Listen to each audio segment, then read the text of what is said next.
good game? Hi everybody, these are my thoughts on an article on Gamasutra, links in the description. It's about a game called Airscape, The Fall of Gravity, which took about 3 years to develop. In the article, the developer talks about how, and possibly why, things went wrong. The article talks about how only 150 copies were sold at the time the article was written. Firstly, let's talk about what went well. The guy in the article that helped develop the game did a lot of things well that make a lot of sense. Emailed press, exhibited everywhere possible, and even posted on Reddit. He even put it forward for awards where it was actually nominated. Jacksepticeye played the game on his YouTube channel and he managed to get over 500,000 views.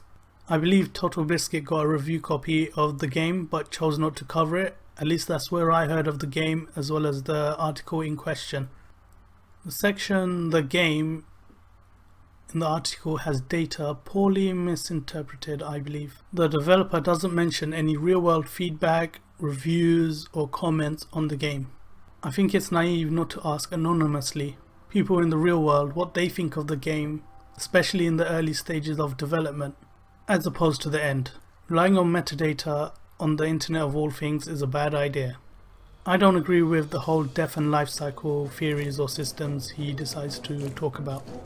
Let me explain. There's a death spiral and a life spiral. And the part of the theory that I disagree with the most is that creators or other people, other media have to create content in order for the game to succeed. I disagree with the idea that the press have to make content in order for the game to sell, especially the bigger platforms and media. Big names on YouTube, Gamasutra, etc. One of the conclusions in the article is that games have to achieve 3 key points in order to succeed. Firstly, the game has to be great/remarkable. Secondly, you need an excellent marketing campaign, or very good luck. My greatest criticism of the game is that it isn't fun or unique in any way, and it's as simple as that.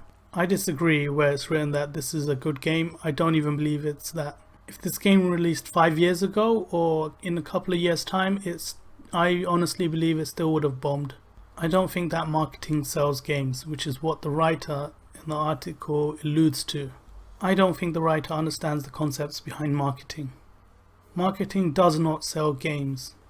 Marketing does not sell games for the most part. That's not what marketing is for. The writer is oblivious to counterexamples of the 3 key points he raises as keys to success. Goat Simulator, Flappy Bird, Mountain Your Friends, and even Destiny to some extent. None of the aforementioned games had excellent marketing campaigns, nor were they remarkable games. They didn't even have much luck. I found the 2015 statement of doing everything right as disturbing. The conclusion of it's a niche game as a poor excuse.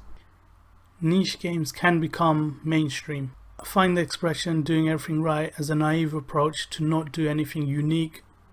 I find the expression doing everything right as a naive approach to not think differently and doing everything the same.